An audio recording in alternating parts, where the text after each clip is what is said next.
Hey guys, how's it going? Ricky here from Most Valuable Podcast, here to give you, I know I'm moving from at first two divisions. I was on Thursday, got the division winners.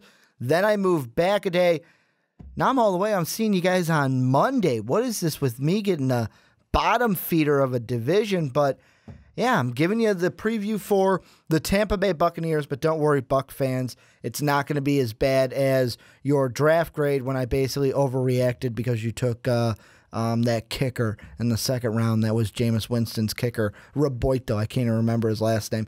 But what I'm going to look at is I'm going to look at what you got, what you lost, give you a little bit about what I think of this season, and then virtually I'll tell you, you have to wait for the prediction until August. But if I look at the free agents you lost and gained, the two big losses are on the defensive line in Tony McDaniels and Henry Melton. However, to me, I look at those and I go, okay, they're solid losses, but they're nothing catastrophic. You bring in a guy like Brett Grimes, who was cut from the Miami Dolphins. You bring in Robert Ayers to kind of fill that hole on the defensive end side in Melton coming over from the Giants. You also bring in punter Brian Anger coming over and J.R. Sweezy, one of the guards coming in from the Seattle Seahawks. And this is a team where I think the big part of it is just going to be, how does Jameis Winston progress in his second season? Because besides that first game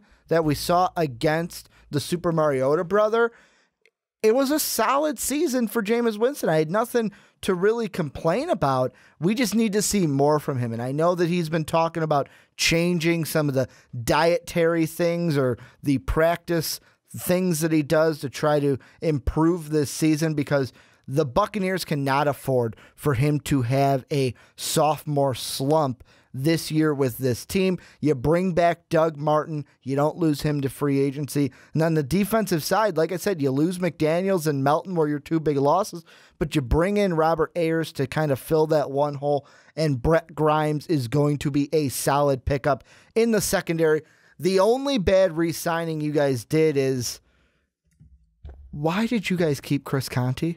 Did you guys not learn anything from his time in Chicago and his time with you? But that's the only bad thing I have to say about the Bucs offseason. Real briefly about their schedule, I know I'm going to give you guys the prediction for the wins and the losses in August. How you make sure that's the first video we do. Check the poll down below. Vote for your team. If they get the most votes, I will give your prediction first thing when we start the month of August. But I look at it and it's a tough schedule up front. You have Atlanta, who to me is going to be, that first game they may be hot, but then you get Arizona. Denver may be a tough opponent for the Buccaneers, and then you get Carolina on the road. In the second half, you got games against Chicago. You've got Dallas. You've got Carolina again. This season to me is going to be, are you going to win the division? No. Are you going to make the playoffs? Probably not. Will you finish last? Maybe. But there's a chance you could be a solid third team in this division. The way I see it, you can either be a solid team and you're third, or you're a bad team and you're in last. That's the bottom line for Tampa Bay, because really it's all about what can Jameis Winston do in 2016. But that's going to do it for my season preview of the Tampa Bay Buccaneers. If you want to make sure you get the prediction in August of wins and losses and the exact record for me, go vote down below for the Buccaneers. Like I said, if the Bucs get the most votes, they will be the first one we do at the start of August to get ready for the 2016 season. Make sure you go up there in the corner over my shoulder. Check me out on Twitter at Ricky Widmer, Most Valuable Podcast at Most Valuable Pod. You can do that on Twitter or on Snapchat, Facebook, Patreon. And the thing about Patreon, it's just a way for you guys who want to help support us a little more than liking and subscribing.